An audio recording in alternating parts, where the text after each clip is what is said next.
Neste vídeo, cujo objetivo é orientar você para a execução do experimento 4, estudaremos os sistemas redox. Na parte 1, reações redox, permanganometria e iodometria. E na parte 2, estudo da interação entre metais.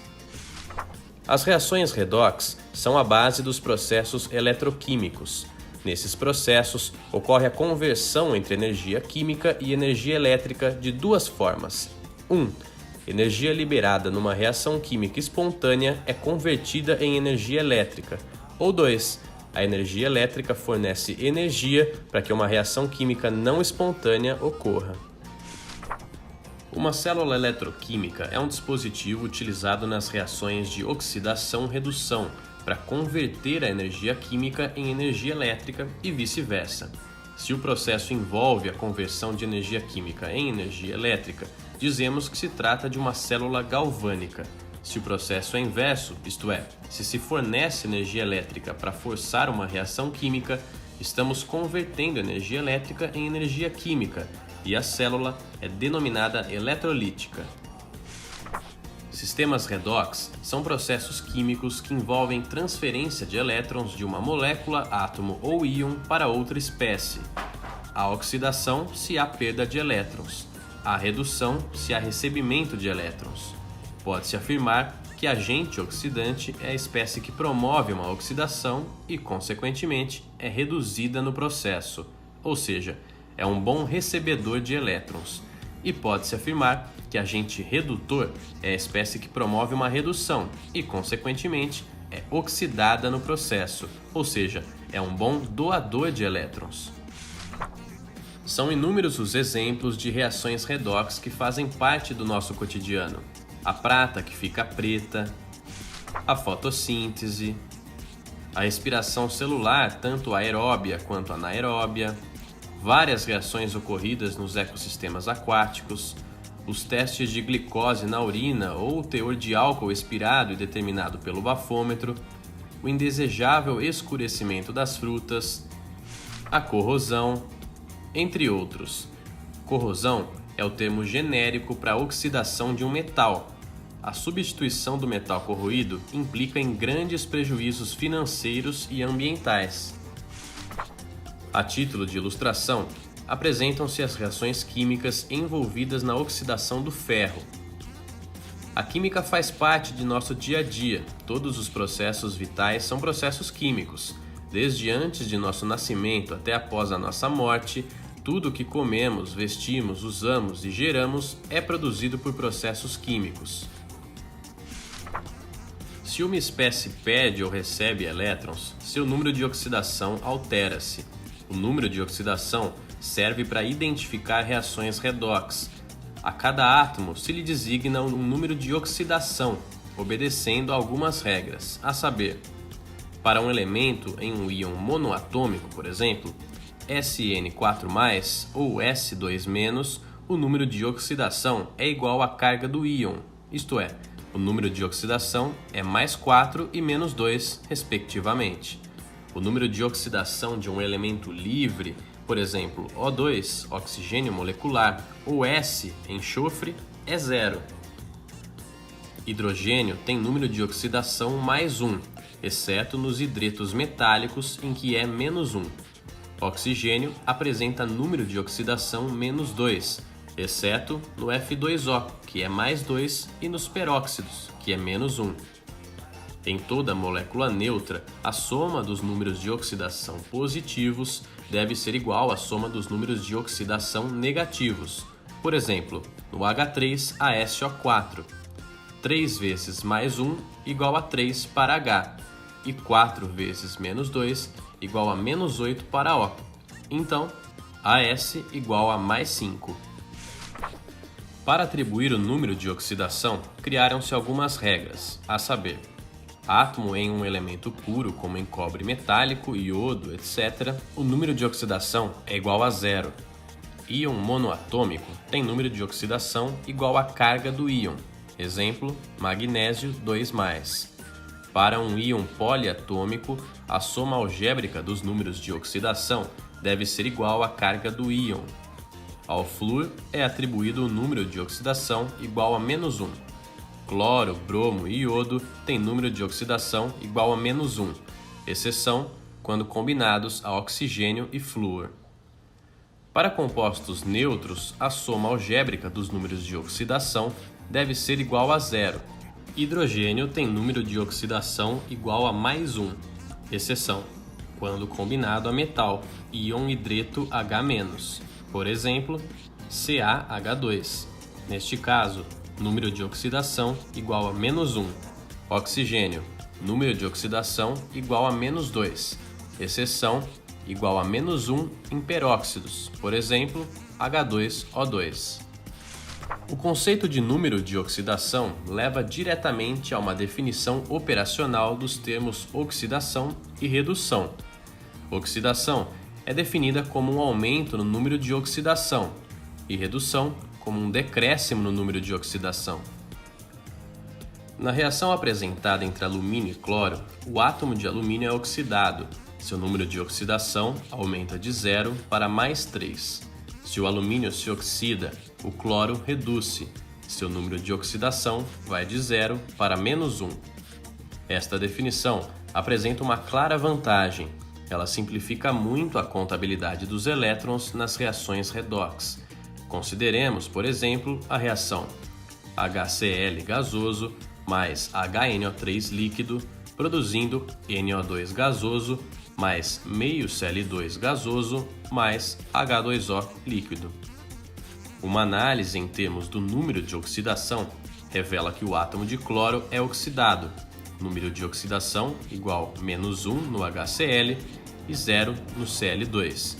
Nitrogênio é reduzido, número de oxidação igual +5 no HNO3 e +4 no NO2.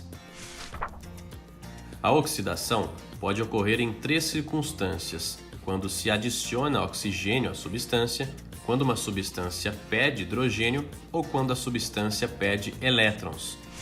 Uma definição mais ampla de oxidação e redução implica em uma perda parcial ou ganho parcial de elétrons, como na reação entre H2 e O2 para gerar água. Um elemento oxida-se quando sofre uma perda total ou parcial de elétrons. Um elemento reduz-se quando sofre um ganho total ou parcial de elétrons. Para o balanceamento de reações químicas, devemos ter em mente que os elétrons não podem ser perdidos e nem criados em uma reação. Eles são transferidos. Transferem-se da espécie que está sendo oxidada para a que está sendo reduzida. O que acontece quando um fio de cobre é imerso em uma solução de nitrato de prata? Inicialmente, há o fio de cobre metálico e íons Ag+, e NO3- dissolvidos em água. Após algum tempo, a solução adquire coloração azul, característica de íons cobre 2, e cristais são formados no fio. Após algum tempo, temos no tubo de ensaio, além do fio de cobre metálico e íons Ag+, e NO3- em solução, íons cobre 2 em solução e prata metálica aderida ao fio de cobre. A equação iônica para a oxidação do cobre metálico pelos íons prata deve obedecer ao balanço de massa e ao balanço de cargas, conforme apresentado na figura.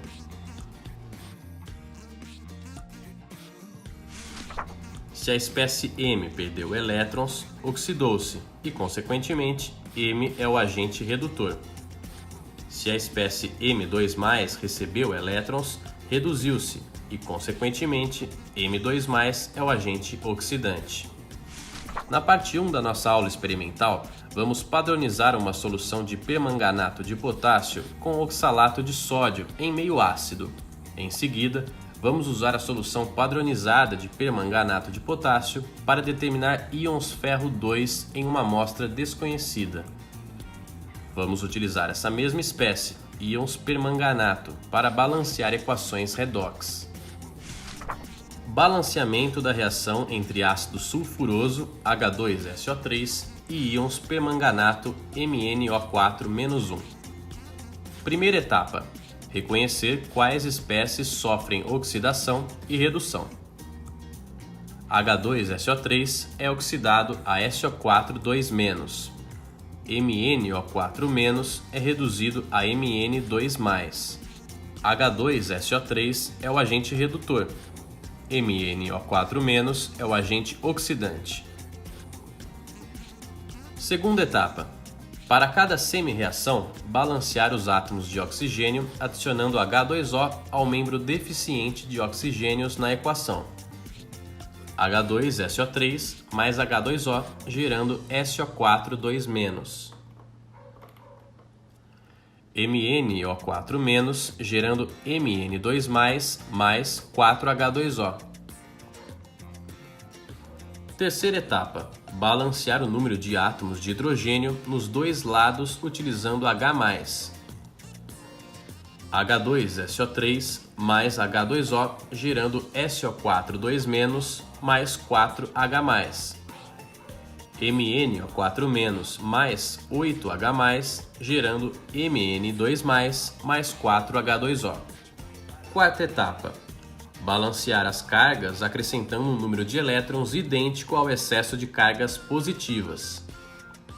H2SO3 mais H2O, gerando SO4 2- mais 4H+, mais 2 elétrons.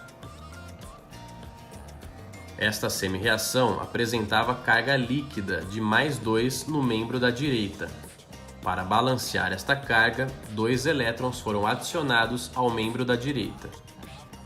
MnO4- mais 8H+, mais 5E-, gerando Mn2+, mais 4H2O. Por um raciocínio análogo, para balancear as cargas, 5 elétrons foram adicionados ao membro da esquerda. Quinta etapa. Igualar o número de elétrons das semi-reações, multiplicando por 5 e por 2, respectivamente. 5H2SO3 mais 5H2O, gerando 5SO4 2- mais 20H+, mais 10 elétrons. 2MnO4- mais 16H+, mais 10 elétrons, gerando 2Mn2+, mais 8H2O. Sexta etapa. Somar as duas equações e assim obter a reação redox total. 5H2SO3 mais 2MnO4- gerando 5SO4 2- mais 2Mn2+, mais 4H+, mais 3H2O. Em geral, para balancear uma semi-reação redox que envolve íons H+ e moléculas de H2O, procede-se assim. Balancear os átomos do elemento que está sendo oxidado ou reduzido. Balancear oxigênio usando moléculas de água. Balancear hidrogênio usando íons H+. Balancear cargas usando elétrons. Neste exemplo, temos a água oxigenada que geralmente age como agente oxidante, agindo agora como agente redutor. A solução de permanganato tem uma coloração violeta, como vocês verão nos próximos minutos. Com o tempo, há liberação de gás e a solução torna-se incolor, indicando que não há mais íons permanganato presentes. Essa reação pode ser representada pela seguinte equação: KMnO4 mais H2SO4 mais H2O2 gerando K2SO4 mais H2O mais O2 mais MnSO4. Para balancear esta reação redox, seguem-se as mesmas etapas. A primeira é atribuir os números de oxidação de cada elemento. Observe que o átomo de manganês presente no permanganato recebeu 5 elétrons, passando de +7 para +2, sofrendo então redução, agindo como agente oxidante. O oxigênio no peróxido de hidrogênio perdeu 2 elétrons, 2 átomos de oxigênio passando de -1 para 0, sofrendo então oxidação, agindo como agente redutor. A água oxigenada geralmente age como agente oxidante, mas, neste caso, ela age como agente redutor. Atenção! A reação aqui exemplificada envolve água oxigenada, H2O2, sendo um caso especial de reação redox. Nesses casos, deve-se levar em conta se a água oxigenada está agindo como agente oxidante ou redutor. Aqui, ela é agente redutor, o que é caracterizado pela produção de O2, e como todo O2 é proveniente da água oxigenada, as duas substâncias apresentam o mesmo coeficiente. Em razão desse fato, o coeficiente da água oxigenada nessa reação será 5. 2KMnO4 mais 3H2SO4 mais 5H2O2, gerando 1K2SO4 mais H2O mais 5O2 mais 2MnSO4. Dessa forma, todo o primeiro membro está balanceado, tendo no total 16 átomos de H. 3 vezes 2 mais 5 vezes 2 igual a 16. Assim, o coeficiente da água no segundo membro será 8, que multiplicado pelo índice do H, que é 2, dá 16. 2KMnO4 mais 3H2SO4 mais 5H2O2, gerando 1K2SO4 mais 8H2O mais 5O2 mais 2MnSO4. O balanceamento terminou, o que pode ser confirmado pela quantidade de átomos de oxigênio nos dois membros. Muitas vezes precisamos escrever equações balanceadas para reações redox que acontecem em meio básico. Nestes casos, não podemos ter H+ na equação final. Sua concentração em meio alcalino é muito baixa, menor que 1 vezes 10 a menos 7 mol por litro. Hidrogênio nessas equações deve estar na forma de OH- ou H2O. Uma forma simples de conseguir isto é eliminar os íons H+ que aparecem nas semi-reações, neutralizando-os, mediante o acréscimo de um número igual de OH- em ambos lados. Consideremos a reação na com o íon cianeto, Cn-, reagem com íons cromato, CrO4 2- em meio alcalino, para formar cianato, CnO-, e íon hidróxido de crômio 3, CrOH4-1. Cn- mais CrO4 2-, gerando CnO- mais CrOH4-1. Primeira etapa: escrever as semi-reações de oxidação e de redução. Cn- gerando CnO-, oxidação, pois a espécie Cn- recebeu oxigênio. CrO4 2-, gerando CrOH4-1, redução, pois a espécie CrO4 2- recebeu hidrogênio. Segunda etapa: balanceamento de O. Cn- mais H2O, gerando CnO-. CrO4 2-, gerando CrOH4-1. Terceira etapa: balanceamento de H. Cn- mais H2O, gerando CnO- mais 2H+, equação 1. E para neutralizar os íons H+, adicionam-se íons OH-, 2H+, mais 2OH-, gerando 2H2O, equação 2. Somando-se as equações 1 e 2, tem-se Cn- mais 2OH-, gerando CnO- mais H2O, equação 3. Balanceamento da semi-reação de redução, usando-se o mesmo raciocínio. CrO4 2- mais 4H+, gerando CrOH4-1, equação 4, e neutralizando-se com íons OH-. 4H2O, gerando 4H+, mais 4OH-, equação 5.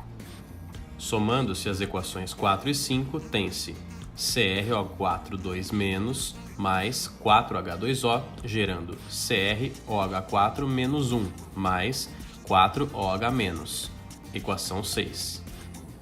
Quarta etapa: balanceamento das cargas. Cn- mais 2OH-, gerando CnO- mais H2O mais 2 elétrons vezes 3. CrO4 2- mais 4H2O, mais 3 elétrons, gerando CrOH4- 1 mais 4OH- vezes 2. Quinta etapa, balanceamento dos elétrons.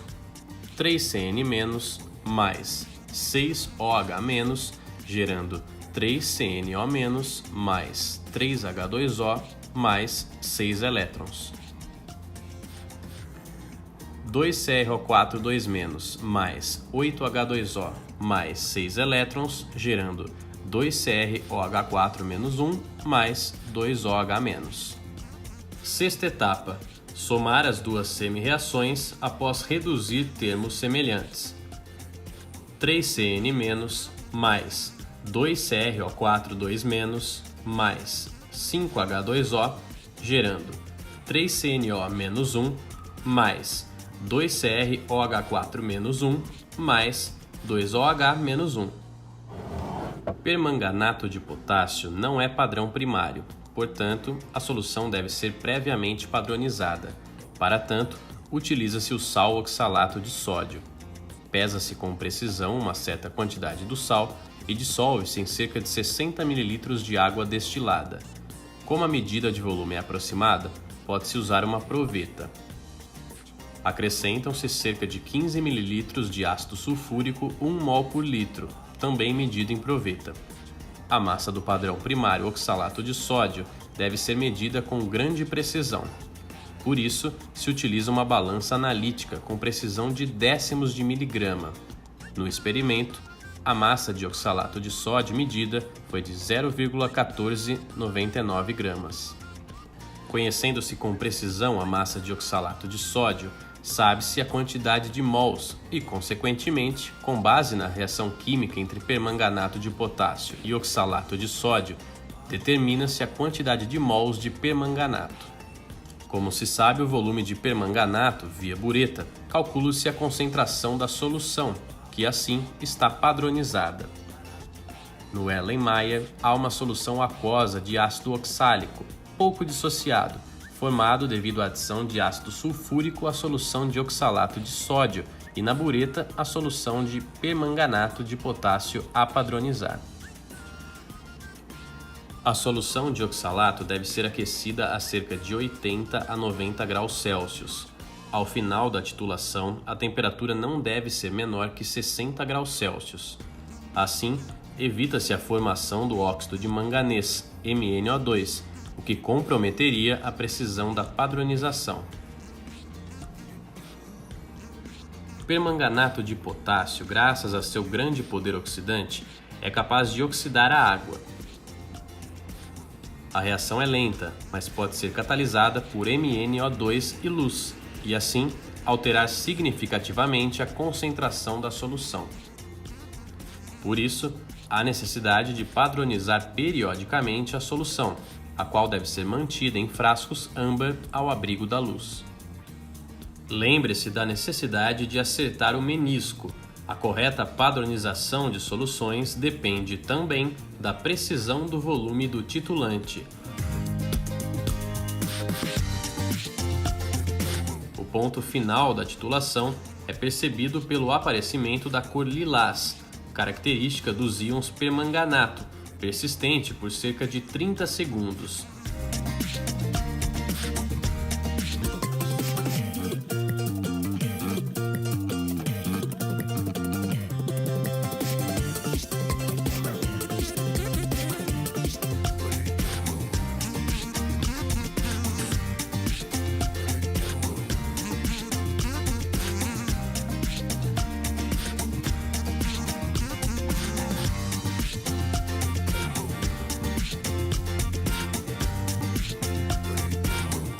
O volume de permanganato gasto foi de 22,50 ml.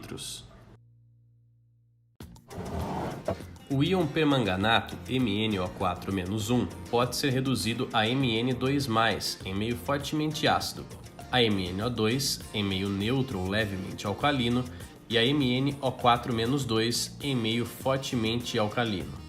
No experimento em foco, o meio é fortemente ácido, assim, o permanganato será reduzido a manganês mais 2. Em meio fortemente ácido, forma-se o ácido oxálico, pouco dissociado. As semi-reações redox e a reação total são apresentadas. Para a determinação da concentração de íons ferro 2, medem-se com precisão 10,00 ml da amostra desconhecida, usando-se uma pipeta volumétrica.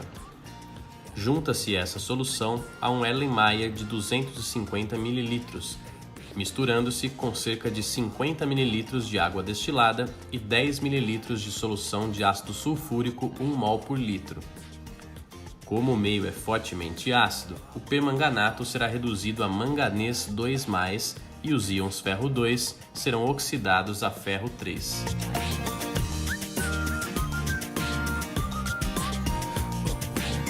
As gotas da solução de permanganato que aderiram às paredes do Erlenmeyer devem ser incorporadas à solução, com pequenas adições de água destilada, para que todos os íons permanganato provenientes da bureta possam reagir com o ferro 2 presente na solução, no seio do Erlenmeyer. A solução passará por uma coloração amarelada, característica de íons ferro, até a coloração lilás, característica de íons permanganato. Escreva a reação redox e calcule a concentração de ferro 2 na amostra. O volume de permanganato gasto foi de 9,45 ml. Responda às questões 1 e 2 da página 30 da apostila de Química Geral Experimental, disciplina 7500017. Questão 1. Por que é necessário aquecer a solução de KMnO4 antes da titulação? Questão 2. Cite duas aplicações da técnica de permanganometria. Neste caso, considerando-se que o procedimento envolvendo iodometria não foi apresentado, cite apenas aplicações da técnica de permanganometria. Iodometria será efetuada presencialmente. A questão 3 será discutida presencialmente. Com os dados obtidos, calcule a concentração da solução de permanganato de potássio e a concentração de íons ferro 2 na amostra desconhecida.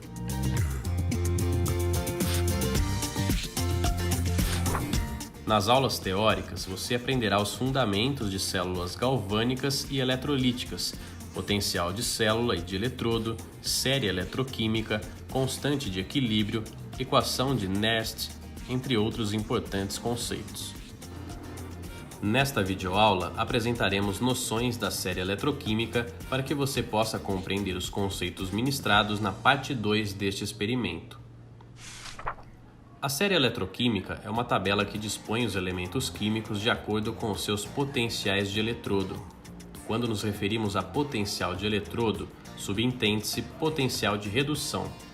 Ao elemento hidrogênio foi atribuído um potencial de eletrodo arbitrário igual a 0 volts, e todas as outras espécies foram inseridas na tabela segundo sua facilidade de sofrer redução em comparação com o elemento hidrogênio. Espécies com maior potencial de eletrodo, potencial de redução, têm maior facilidade de se reduzirem, receber elétrons. As que têm menor potencial de eletrodo têm maior dificuldade em se reduzirem e, portanto, maior facilidade em se oxidarem, perder elétrons. Em resumo, alto potencial de eletrodo significa alto potencial de redução, maior facilidade em se reduzir, maior facilidade em receber elétrons. Reação predominante de redução: M2+, mais 2E-, gerando M metálico. Baixo potencial de eletrodo significa baixo potencial de redução, maior dificuldade em reduzir, maior facilidade de se oxidar, maior facilidade em perder elétrons. Reação predominante de oxidação: M metálico, gerando 2 elétrons, mais M2+. O eletrodo de referência citado na série eletroquímica é o eletrodo padrão de hidrogênio, EPH, ao qual se atribui arbitrariamente o valor igual a 0 volt de potencial de eletrodo. O EPH consiste de uma chapa de platina recoberta com um depósito de negro de platina, mergulhada em solução aquosa de ácido clorídrico, 1 mol por litro de H+, na qual se borbulha gás hidrogênio a pressão de 1 atmosfera, a 298 Kelvin. Assim, em comparação ao potencial padrão de hidrogênio, arbitrariamente escolhido como 0 volt, comparam-se todos os pares redox e constrói-se a tabela da série eletroquímica. Vamos proceder ao item A da parte 2, estudo da interação entre os metais Al e Hg. O que acontece se pingarmos uma gota de solução de cloreto de mercúrio 2 em uma placa de alumínio? Sobre uma placa de alumínio de alta pureza, previamente polida, adiciona-se uma gota de solução de HgCl2, cloreto de mercúrio 2, 1 mol por litro, e aguardam-se alguns minutos.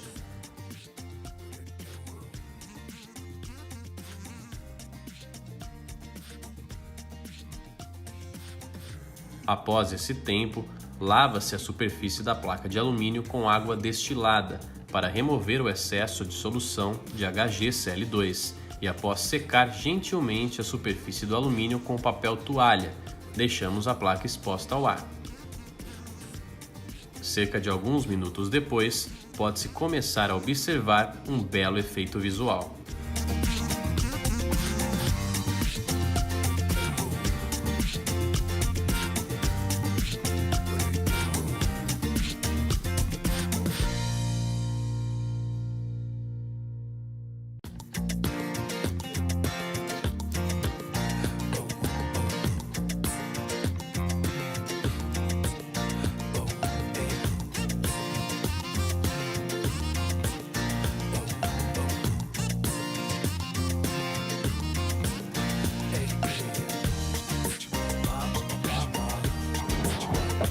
Inicialmente, temos a interação dos íons de Hg2+, presentes na solução de HgCl2 com a superfície de alumínio. A superfície de alumínio sofre corrosão quando dá adição de íons Hg2+, Al gerando Al3+, mais 3 elétrons, enquanto o íon Hg2+, sofre redução. Hg2+, mais 2 elétrons gerando Hg.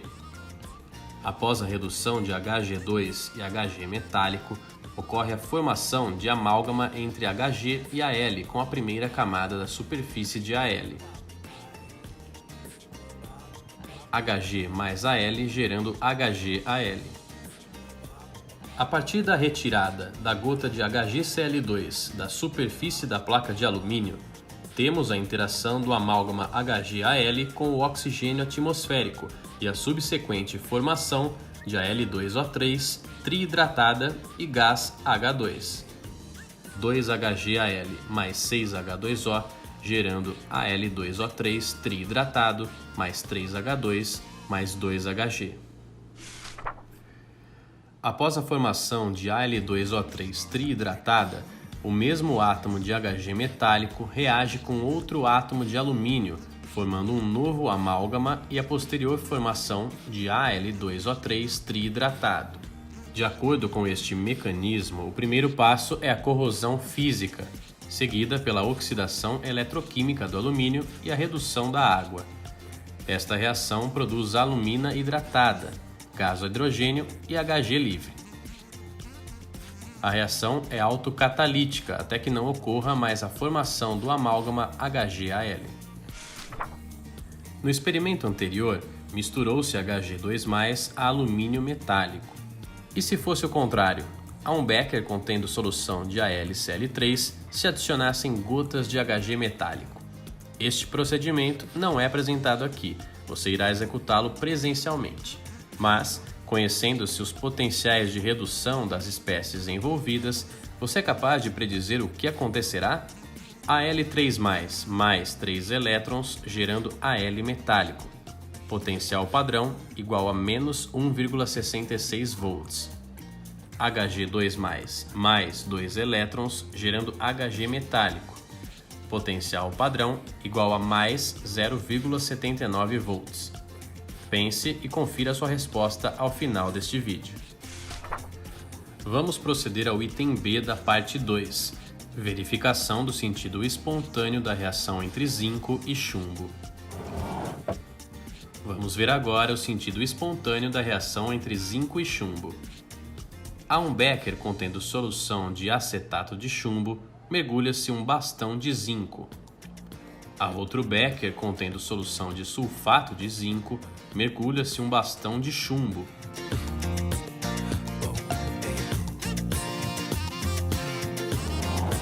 Conhecendo-se os potenciais de redução das espécies envolvidas, você é capaz de predizer o que acontecerá? Potencial de redução de Pb2+ para Pb metálico é igual a menos 0,13 volts, e o potencial de redução de Zn2+ para Zn metálico é igual a menos 0,76 volts.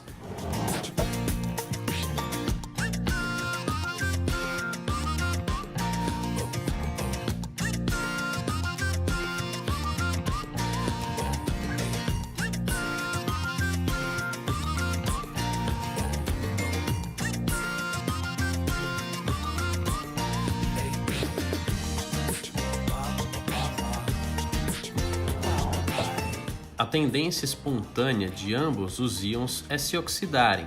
No entanto, o zinco tem maior potencial de oxidação que o chumbo.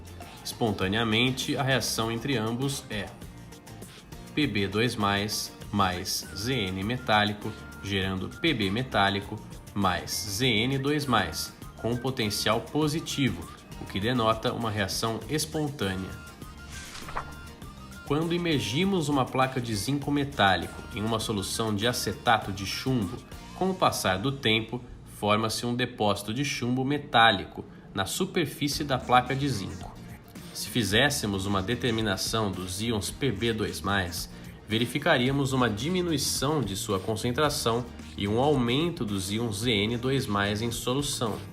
O metal mais reativo sofre a oxidação. Assim, no exemplo proposto, o zinco é mais reativo que o chumbo, conforme verificado pelo maior potencial de oxidação. Continuando com a execução do experimento, o que acontece no becker que contém sulfato de zinco e um bastão de chumbo imerso nessa solução? Nada! O íon zinco 2+ tem a tendência a permanecer em solução e a placa de chumbo continuará íntegra. Vamos proceder ao item C da parte 2, interação entre as espécies metálicas cobre, zinco e ferro e seus íons.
Com base nos potenciais de redução das semi-reações. Para cobre 2 e cobre 0, zinco 2 e zinco 0 e ferro 2 e ferro 0. Complete as reações redox. Cobre 0 com íon zinco e ferro. Zinco 0 com íons cobre e ferro 0 com íons cobre e zinco. Pense que não está sendo fornecida energia elétrica ao sistema, então preencha as reações redox espontâneas. Confira sua resposta ao final deste vídeo. Vamos proceder ao item D da parte 2, interação entre os íons ferro 3 e ferro 2. A um tubo de ensaio adicionam-se 20 gotas de solução 0,1 mol por litro de FeCl3 e 40 gotas de solução 0,1 mol por litro de KBr.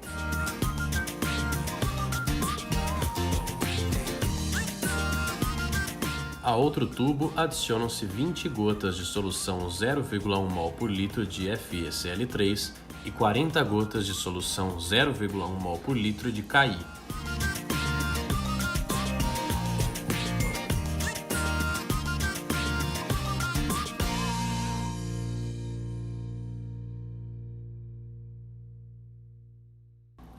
A ambos os tubos de ensaio adicionam-se 20 gotas de hexano.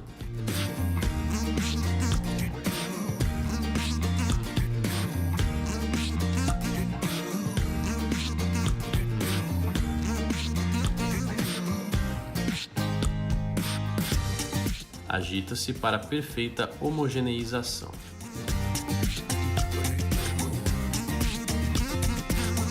Pode-se observar a formação de duas fases nos tubos de ensaio.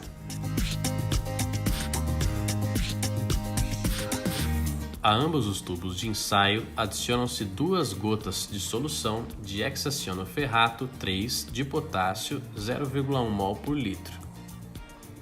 Para testar a redução de ferro 3+, a ferro 2+, preparam-se 2 misturas como as anteriores.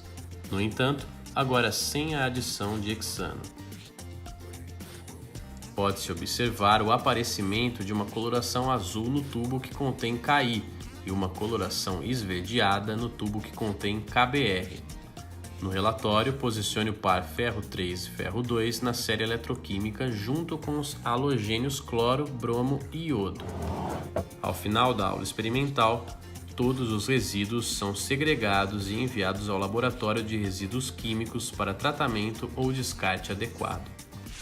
Vale ressaltar que as pilhas e baterias também devem ser descartadas de maneira ambientalmente correta. A resolução CONAMA 401, de 4 de novembro de 2008, estabelece os limites máximos de chumbo, cádmio e mercúrio para pilhas e baterias comercializadas em território nacional e os critérios e padrões para o seu gerenciamento ambientalmente adequado e dá outras providências. Como sugestão de literatura a ser consultada, citam-se os documentos aqui reportados.